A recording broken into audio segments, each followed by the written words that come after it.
wabarakatuh. Halo teman-teman, kembali lagi dengan saya Ema Nurkia dari Prodi PG PAUD Reguler Plus Universitas Pancasakti Bekasi dengan nomor NIM 18620500051 dalam mata kuliah Metode Perkembangan Fisik Motorik Anak Usia Dini dengan dosen pengampu yaitu Ibu Fitra Mulyanti MM. Nah, kali ini saya akan membuat video pembelajaran guna memenuhi tugas UAS semester 4 dengan tema penanganan kesulitan belajar motorik dan terapi bermain. Kesulitan belajar adalah kondisi di mana anak dengan IQ rata-rata atau di atasnya, namun memiliki ketidakmampuan dalam belajar yang berkaitan dengan hambatan dalam integrasi sensor motorik. Anak berkebutuhan khusus sangat berhak mendapat pendidikan khusus, namun anak ini bukan termasuk kategori anak yang luar biasa. Anak dengan kesulitan belajar ini memiliki keterlambatan dalam belajar membaca, mengeja, menulis, atau mengerjakan perhitungan. Jumlah anak berkesulitan belajar terus mengalami peningkatan tiap tahun. Kebijakan dalam proses pembelajaran dan upaya dalam memberikan perhatian terhadap dunia pendidikan anak berkebutuhan khusus sudah cukup banyak. Pendidikan memungkinkan setiap manusia mendapatkan ilmu pengetahuan untuk meningkatkan kualitas hidup manusia. Pengertian kesulitan belajar menurut Hamil dalam Subini tahun 2012. Ia mengatakan bahwa kesulitan belajar adalah beragam bentuk kesulitan yang nyata dan aktivitas mendengarkan, bercakap-cakap, membaca, menulis, menalar, atau menghitung. Gangguan tersebut berupa gangguan intrinsik yang diduga karena adanya disfungsi sistem saraf pusat. Kesulitan belajar bisa terjadi bersamaan dengan gangguan lain, misalnya gangguan sensori, hambatan sosial dan emosional, dan pengaruh lingkungan, misalnya perbedaan budaya atau proses pembelajaran yang tidak sesuai. Selanjutnya, pengertian terapi bermain. Bermain menurut Hages, seorang ahli perkembangan anak dalam bukunya Children Play and Development, mengatakan bahwa permainan merupakan hal yang berbeda dengan belajar dan bekerja.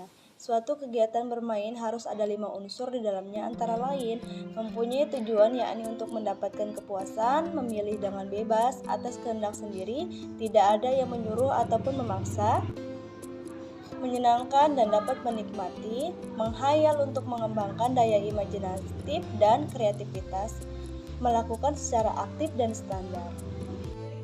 Selanjutnya, cara mengatasi kesulitan belajar. Ketika anak mendapatkan nilai yang buruk, sebagian dari orang tua yang menilai anaknya itu kurang pintar, padahal belum tentu seperti itu. Bisa jadi dia merupakan anak yang pintar dan cerdas, tetapi sedang mengalami kesulitan dalam belajar. Untuk itulah dibutuhkan cara mengatasi kesulitan belajar yang bisa membantu anak. Lalu bagaimana caranya? Nah, ada tips dan cara mengatasi kesulitan belajar. Sebenarnya ada banyak cara mengatasi kesulitan belajar pada anak. Cara tersebut bisa dilakukan di rumah maupun di sekolah. Nah, apa sajakah itu? Berikut pembahasan lengkapnya. Yang pertama, mengajak anak untuk aktif saat proses pembelajaran. Cara pertama yang bisa digunakan untuk mengatasi kesulitan belajar adalah dengan mengajak siswa untuk aktif saat proses pembelajaran, di mana guru bisa melibatkan siswa atau berdiskusi saat sedang menerangkan materi pembelajaran. Kedua, menciptakan suasana belajar yang menyenangkan. Cara mengatasi kesulitan belajar selanjutnya yaitu dengan menciptakan suasana belajar yang menyenangkan. Kesulitan yang dialami seseorang bisa terjadi karena suasana belajar yang tidak kondusif. Maka dari itu, penting untuk menciptakan suasana belajar yang menyenangkan supaya lebih berkonsentrasi.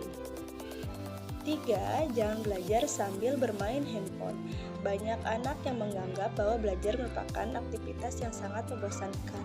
Biasanya rasa bosan tersebut diatasi dengan bermain handphone. Padahal belajar sambil bermain handphone bisa membuyarkan konsentrasi, sehingga materi pembelajaran yang dipelajari tidak bisa dipahami dengan baik. Keempat, menemani anak belajar. Orang tua juga memiliki peran yang sangat besar dalam mengatasi masalah kesulitan belajar anaknya. Supaya anak lebih semangat belajar, orang tua bisa menemaninya. Perlu diketahui, anak-anak banyak yang malas belajar apabila orang tua hanya memberikan perintah saja.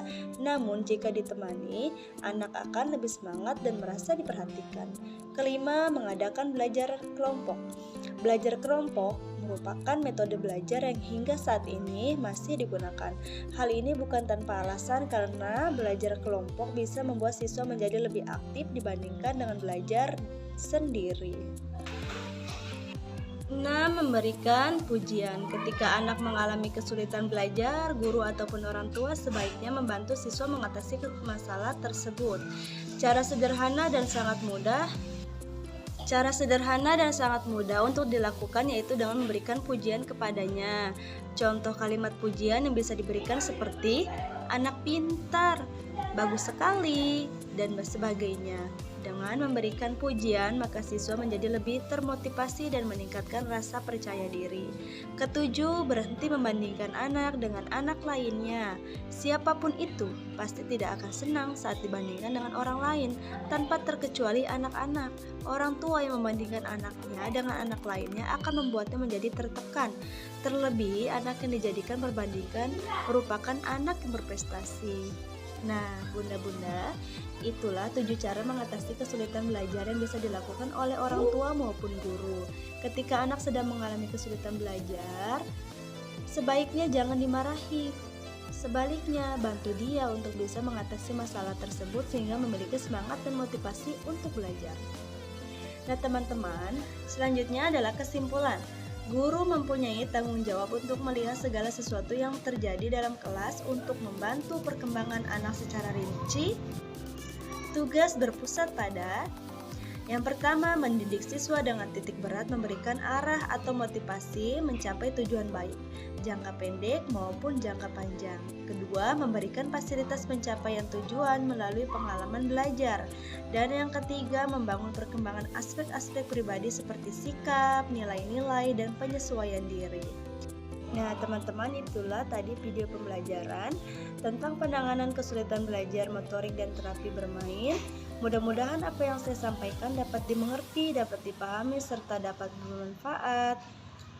Sekian dari saya. Assalamualaikum warahmatullahi wabarakatuh.